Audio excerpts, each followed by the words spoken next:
lagi.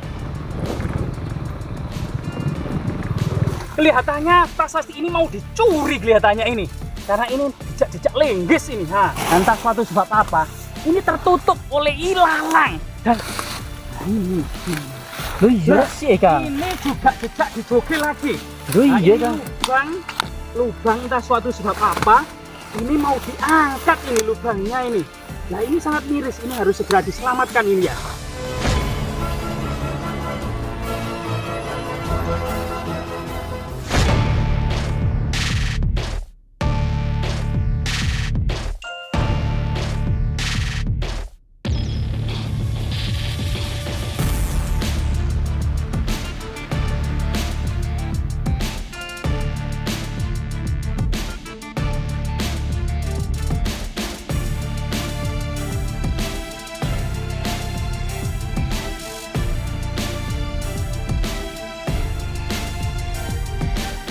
Masa lalu tidak tentu berkaitan dengan kesirikan dan kemusyrikan.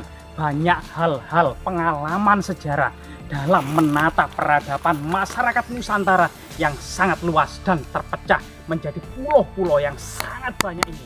Tentu membutuhkan sebuah ilmu dalam menata dan mengayomi Nusantara ini. Terutama kita belajar dari pengalaman ya para raja dan orang-orang terdahulu dalam kemudian menata sejarah yang sangat luas ini. Jadi kita semata-mata mempelajari sejarah untuk mengambil kebijaksanaannya. Di lokasi hutan belantara ini ya, yang penuh dengan pohon jati.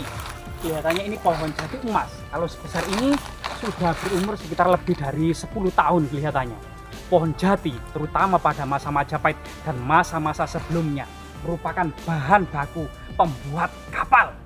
Tentunya pada waktu zaman kuno Lamongan yang memiliki pelabuhan Sidayu Lawas yang sangat terkenal selain Tuban dan Gresik gitu ya pada masa Majapahit muncul, terutama pada masa Airlangga dan masa Kadiri. Lamongan ini merupakan pusat pelabuhan di Sidayu Lawas dan Tuban. Artinya penghasil bahan baku perkapalan ini telah kemudian penuh dengan sejarah. Nah, disinilah kemudian kita mencoba menelisik sesuatu yang sangat berharga, tiada duanya, dan tidak bisa dinilai dengan emas permata. Sebuah jejak prasasti yang bertuliskan huruf yang sangat indah. Diduga prasasti ini peninggalan abad ke-11 Masehi, yaitu masa Airlangga. Namun karena entah suatu sebab apa, ada tangan-tangan jahil yang merusak prasasti ini sehingga terpontong dan tidak tahu rimbanya ya sampai di mana. Jadi ini tinggal bagian bawah saja. Sehingga angka tahun dan termasuk kemudian raja yang mengeluarkan, yang tapi dari segi epigrafi ini adalah abad ke-11 masa Airlangga. Sehingga bagian bawah saja, yaitu tentang kutukan-kutukan yang sangat menyeramkan. Diduga prasasti ini memuat informasi tentang penetapan status tanah Simah Perdikan bebas dari segala pajak dan pungutan karena masyarakatnya pernah berjasa pada Raja Airlangga. Mari kita teliti. Jadi kita menyusuri semak-semak belukar gitu ya.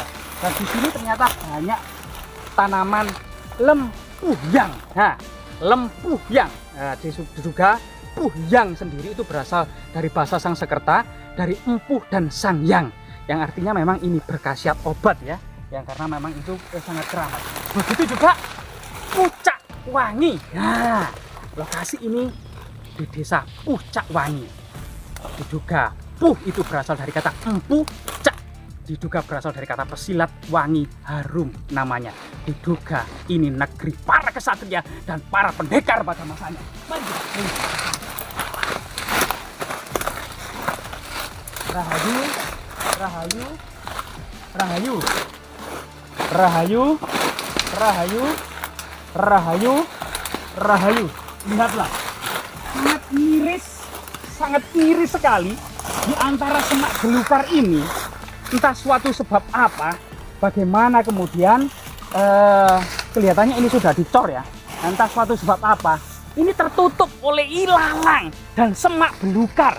Sebuah jejak prasasti masa Airlangga yang sangat istimewa dengan tulisan yang sangat luar biasa indah.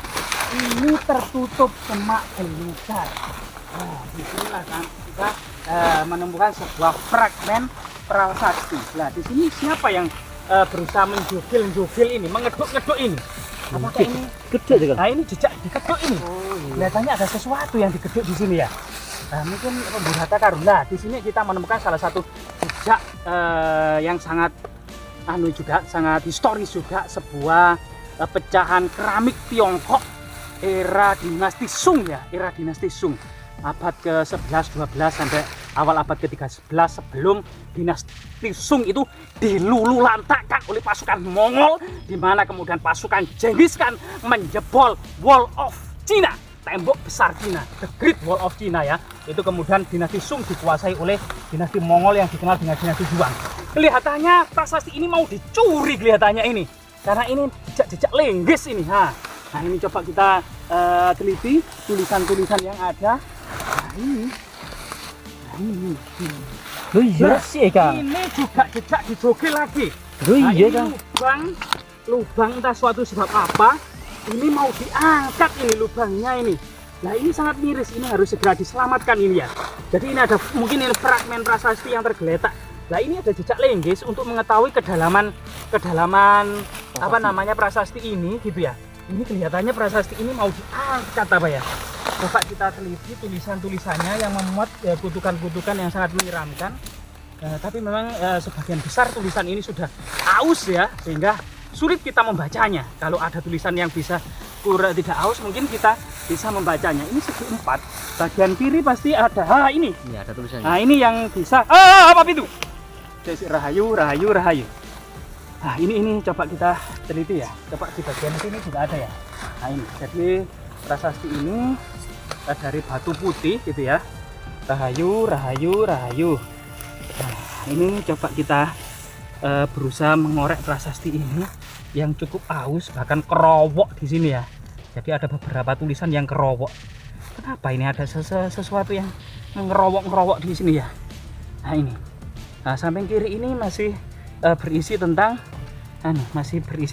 status tanah Sima Perdikan itu ya. Namun bagaimana kita coba membacanya ya? Itu tulisan ini, Jawa.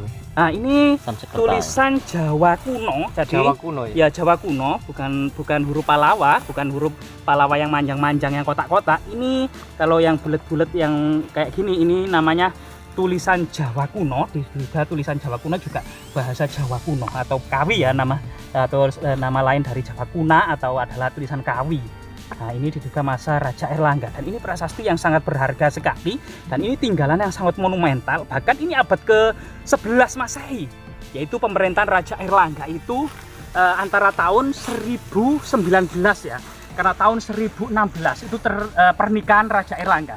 Airlangga sendiri merupakan putra Bali. Nah disinilah ada hubungan yang mesra antara Pulau Bali dan Jawa Timur. Karena Raja Udayana, Raja Bali yang merupakan ayah dari Airlangga ini, yaitu menikahkan saat usianya Airlangga 16 tahun.